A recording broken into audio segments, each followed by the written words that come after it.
Locus education ٹیلی vision کے ساتھ میں ہوں میرا میر۔ آج کا ہمارا جو موضوع ہے وہ میاواکی فوریسٹ سسٹم ہے۔ میاواکی فوریسٹ سسٹم کے حوالے سے آج ہم بات کریں گے۔ ہمارے ساتھ مہمان بھی موجود ہیں۔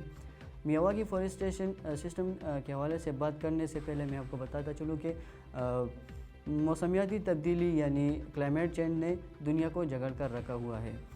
موسمیاتی تبدیلی کی وجہ سے ہم ایک ایسے خطرے سے دوچار ہوئے ہیں جس سے ہم اپنے آپ کو نہیں بچا سکتے، لیکن اس سے بچانے کے لیے ہمیں اپنی کوششیں جاری رکھنی چاہیے۔ موسمیاتی تبدیلی کی وجہ سے ہماری دنیا کو بہت خطرہ لاحق ہے۔ اس کے لیے ہمیں زیادہ سے زیادہ پودے لگانے چاہیے، زیادہ سے زیادہ ایک ایسے سسٹم بنانا چاہیے جس سے موسمیاتی تبدیلی کنٹرول ہو جائے۔ تو اس حوالے سے ہم اپنے گیسٹ سے باتیں کریں گے، اور یہی سسٹم جو میاواکی سسٹم ہے، یہی موسمیاتی تبدیلی سے بچانے کے لیے ایک طریقہ ہے جسے دنیا میں ایک مقبولیت حاصل ہوئی۔ سب لوگ جانتے ہیں کہ میاواکی فوریسٹ سسٹم، لیکن اس حوالے سے نہیں جانتے کہ میاواکی بنتا کیسے ہے یا کس نے بنایا ہے، اور اسے شہرت کیسے ملی ہے، اور دنیا اسے کس نظروں سے دیکھتی ہے۔ تو ہم اپنے مہمان سے اس حوالے سے بات کریں گے۔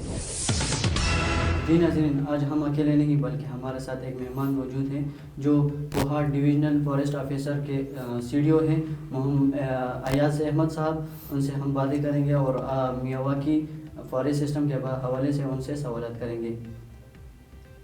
جی ایاز صاحب، ہمارا ایک سوال ہے کہ کس نے اور کس طرح یہ میاواکی نظام کو قائم کیا یا متعارف کرایا؟ بسم اللہ الرحمن الرحیم۔ سب سے پہلے تو عمیر میں آپ کا شکریہ ادا کرتا ہوں کہ آپ نے اس پروگرام میں مجھے مدعو کیا۔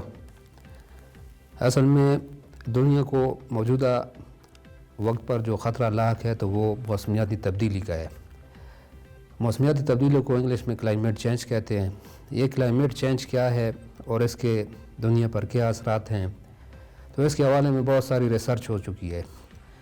جو مونسون، اب اگر پاکستان کی بات کریں تو پاکستان جو ہے وہ دنیا کے جو 5 بدترین ممالک ہیں ان میں جو ہے پاکستان 5 بدترین ممالک میں آتا ہے کہ جن پر موسمیاتی تبدیلی کے بدترین نتائج جو ہے وہ اثر انداز ہو رہے ہیں۔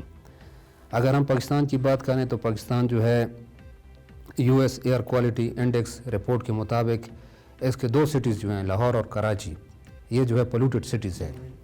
دنیا کے جو 10 آلودگی والے جو ممالک ہیں تو ان میں 2 ہمارے لاہور اور کراچی اس میں شامل ہے۔ اس کے علاوہ یہ 1998 اور سے لے کر 2020 تک جو ڈیٹا ہے کلائمیٹ چینج کے حوالے سے، تو اس میں بھی جو ہے 5 بدترین ممالک میں پاکستان شامل ہے کلائمیٹ چینج کے حوالے سے۔ مونسون بارشوں کے حوالے سے اگر ہم بات کریں تو پاکستان میں جو ہے مونسون بارشیں 20% زیادہ ہو گئی ہیں، جس کی وجہ سے ہر سال مونسون سیزن میں ہمیں تباہ کن سیلاب کا سامنا کرنا پڑتا ہے۔ پچھلے سال، اس سال جو مونسون سیزن میں جو سیلاب آیا تھا بلوچستان، سندھ اور اوپر ہمارے بالائی علاقوں میں جو سیلاب آیا تھا، تو ان کے اثرات اور ان کے خطرات اور ان کے نقصان سے آپ بخوبی واقف ہیں۔ تو یہ ساری باتیں جو ہیں یہ کلائمیٹ چینج اور موسمیاتی تبدیل کے جو تباہ کن اثرات ہیں اس کے حوالے سے ہیں۔ تو اس کو کور کرنے کے لیے، ان ساری باتوں کو کور کرنے کے لیے اور ان اثرات کو کم کرنے کے لیے جاپان میں ایک سائنٹسٹ تھا، بوٹانسٹ تھا، اکیرا میاواکی۔ تو اس نے جو ہے ایک طریقہ اخذ کیا تھا۔ 2011 میں جاپان میں ایک سونامی جو آیا تھا، تو اس کی وجہ سے بہت سارے جاپان کے جنگلات اور پودے جو ہے وہ تباہ ہو گئے تھے۔ تو اس اکیرا میاواکی نے جو ہے ایک میتھڈ، ایک طریقہ کار، ایک ٹیکنیک ایجاد کی تھی کہ اس ٹیکنیک کی وجہ سے جو ہے ہم کس طرح جنگلات کو تیزی سے بڑھا سکتے ہیں اور اس جو موسمیاتی تبدیلی کے تباہ کن اثرات ہیں ان کو کم کر سکتے ہیں۔ تو اس کے نام پر جو ہے میاواکی پلانٹیشن جو ہے وہ دنیا میں یہ کنسیپٹ رواج پا گیا اور یہ پریکٹس شروع ہو گئی۔ جی سر، آپ ایک بتا سکتے ہیں کہ میاواکی فارسٹ سسٹم ہے، طریقہ کار کیا ہوگا، کون سے طریقے سے اس کو بنایا جاتا ہے؟ اکیرا میاواکی نے اس کے لیے جو ہے وہ اس ٹیکنیک میں 6 سٹیپس شامل کی تھی کہ اگر ان 6 سٹیپس پر بندہ کام کرے تو وہ ایک گھنا جنگل جو ہے وہ بنا سکتا ہے، اور بہت چھوٹے رقبے پر بھی جو ہے وہ 5 مرلے پر 10 مرلے پر سے بھی وہ سٹارٹ لے سکتا ہے. چھوٹی جگہ پر بھی ایک گھنا جنگل بن سکتا ہے. اس میں پہلا سٹیپ جو ہے وہ زمین کی تیاری ہے کہ اس جنگل کے لیے جب ہم ایک جگہ پر جنگل لگانا چاہتے ہیں تو اس در جو ہے وہ سب سے پہلے ہم زمین کو تیار کرتے ہیں.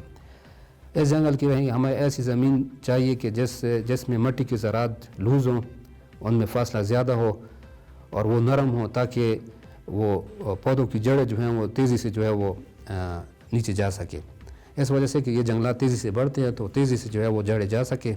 تو اس کے لیے سب سے پہلے ہم اس طرح زمین تیار کرتے ہیں کہ زمین میں یہ چلغوزہ ہو گیا, مونگ پھلی ہو گئی, گنا ہو گیا, اور اس کے علاوہ جو ہے وہ دوسرے سوکھے پتے ہو گئے. تو یہ چیزیں جو ہیں ہم مٹی میں شامل کر لیتے ہیں, زمین میں شامل کر لیتے ہیں. اور اس کے علاوہ اس زمین کو ہم بہت زیادہ پانی دیتے ہیں, تو اس وجہ سے جو ہے وہ زمین جو ہے وہ تھوڑی نرم ہو جاتی ہے. اس کے علاوہ جو ہے یہ قدرتی کھاد جو ہوتی ہے, یہ ڈرانی کھاد جیسے گوبر کہتے ہیں, تو گوبر کو ہم مکس کر دیتے ہیں, تو اس کی وجہ سے زمین جو ہے اتنی نرم ہو جاتی ہے کہ آسانی سے جو ہے وہ پودوں کی جڑیں جو ہے وہ اس میں سرایت کر سکتی ہیں. تو پہلے سٹیپ میں زمین کی تیاری ہوتی ہے کہ زمین کو خوب نرم کر کے اسے پانی سے پورا سیراب کر کے کہ جڑیں جو ہے وہ آسانی سے زمین میں جذب ہو سکیں, زمین میں سرایت کر سکے. تو زمین کی تیاری پہلے سٹیپ میں ہوتی ہے. دوسرا سٹیپ جو ہے وہ پودوں کو جمع کرنا ہوتا ہے, جو مقامی پودے ہوتے ہیں. جس جگہ پر بھی یہ جنگل لگایا جاتا ہے تو اس جگہ کے جو مقامی علاقائی پودے ہوتے ہیں ان سب پودوں کو جمع کر لیتے ہیں. اس میں بڑے درخت بھی آ جاتے ہیں, چھوٹے درخت بھی آ جاتی ہیں, یہ بیلیں بھی آ جاتی ہیں, جڑی بوٹیاں بھی آ جاتی ہیں, مختلف قسم کی وہ دوسرے جو پودے ہوتے ہیں وہ بھی آ جاتے ہیں. اصل میں ایک جنگل لگانا پڑتا ہے, تو جنگل میں مختلف قسم کے پودے ہوتے ہیں. اس میں جڑی بوٹیاں بھی ہوتی ہیں, اس میں سایہ دار درخت بھی ہوتے ہیں, اس میں چھوٹے درخت بھی ہوتے ہیں, اس میں جو ہے وہ بیلیں وغیرہ بھی ہوتی ہیں. تو جتنے بھی ایک علاقے میں اس قسم کے گھاس وغیرہ بھی ہوتی ہے, تو جتنے بھی ایک علاقے میں اس طرح کے پودے ہیں وہ سب کو جمع کر کے ہم دوسرے سٹیپ میں ہم وہ جمع کر لیتے ہیں. تیسرے سٹیپ میں جو ہے وہ جنگل کا ڈیزائن ہوتا ہے کہ جنگل کا ڈیزائن کس طرح ہم کرتے ہیں. اب یہ ایک ٹیکنیکل بات ہے. تو جنگل کا ڈیزائن اس طرح ہم بناتے ہیں کہ سب سے پہلے ایک بڑا پودا سایہ دار درخت, پھر اس کے ساتھ اس سے چھوٹا درخت, پھر اس کے ساتھ اس سے چھوٹا پودا, پھر اس کے ساتھ جو ہے کچھ جڑی بوٹیاں وغیرہ, پھر اس کے ساتھ بیلیں وغیرہ, اور پھر اس کے بعد ساتھ جو ہے وہ گھاس پھوس. اس وجہ سے کہ اگر دو بڑے درخت ہم لگا دیں, ادھر بھی بڑا درخت ہو ادھر بھی بڑا درخت ہو, تو ان کو جو ہے وہ بڑھوتری میں جو ہے وہ فائدہ نہیں ہوتا. وہ جب اس کے ساتھ ایک چھوٹا درخت لگ جاتا ہے, پھر ایک چھوٹا درخت لگ جاتا ہے, تو وہ جنگل جو ہے وہ تیزی سے بڑھتا ہے. تو اس ڈیزائن کے ساتھ جو ہے ہم 1 میٹر اسکوائر پر جو ہے اس پیٹرن پر جب ہم 1 میٹر اسکوائر کور کر لیتے ہیں تو پھر دوسرا میٹر اسکوائر جو ہے ہم لیتے ہیں, اس میں بھی یہ جو ہے وہ یہی ترتیب لیتے ہیں. لیکن ایک پیٹرن کی تبدیل دوسری پیٹرن سے جدا ہو جاتی ہوتی ہے, الگ ہوتی ہے. ایک ساتھ جو ہے ایک ترتیب ہم نہیں چلا سکتے, اس سے جو ہے وہ نقصان ہوتا ہے. تو 1 اسکوائر میٹر میں جب ہم نے ایک درخت, چھوٹا درخت, پھر دوسرا چھوٹا درخت, پھر جڑی بوٹیاں, پھر گھاس پھوس, اس طرح کر کے دوسرے اسکوائر میٹر میں پھر وہ ترتیب بدل دیتے ہیں, پھر تیسرے اسکوائر میٹر میں, پھر چوتھے اسکوائر میٹر میں, اس طرح ایک جنگل کا ڈیزائن بن جاتا ہے. چوتھے سٹیپ میں جو ہے ان پودوں کو لگانا پڑتا ہے. جب پودے ہم اس طریقے سے لگا دیتے ہیں تو 5ویں سٹیپ میں جو ہے ہر پودے کے ساتھ ایک وہ ڈنڈی ہم لگاتے ہیں, ایک لکڑی ہم اس کے ساتھ لگاتے ہیں, تاکہ یہ پودا جو ہے وہ بالکل سٹریٹ بڑھے, ادھر ادھر نہ پھیلے. اس وجہ سے کہ یہ جنگل ہم نے بالکل سٹریٹ لے جانا ہوتا ہے کہ اسپیس ہمارے پاس کم ہوتی ہے. تو ایک ڈنڈی لگا دیتے ہیں ہر پودے کے ساتھ کہ وہ سٹریٹ جو ہے وہ پودا اوپر کی طرف جا سکے. چھٹے سٹیپ میں جو ہے وہ پانی دینا ہوتا ہے کہ اس زمین کو بالکل ہم سیراب کر لیتے ہیں, اور جو ہے وہ جب زمین سیراب ہو جاتی ہے تو پھر جو ہے چھٹے سٹیپ کے پاس بعد جو ہے وہ 2 سال تک ہم اس کی مینٹیننس کرتے ہیں. تو 2 سال تک جو ہے وہ اسے پانی دینا, ان کی دیکھ بھال کرنا, تو 2 سال تک ہم ان کی دیکھ بھال کرتے ہیں. 2 سال بعد جو ہے وہ جنگل خود بخود بڑھنا شروع ہو جاتا ہے. جی. تو یہ 6 سٹیپس ہیں. جی شکریہ جی. دوسرا سوال ہوگا کہ کیا عام بندہ یہ اس جنگلاتی نظام یہ بنا سکتا ہے یا نہیں؟ بالکل جی, یہ جو ہے کسی گھر کے لان میں بھی بن سکتا ہے, اور 3 بائی 4 میٹر فاصلے پر اگر ایک جگہ ہے اس کی 3 میٹر وہ چوڑائی ہے اور 4 میٹر لمبائی ہے,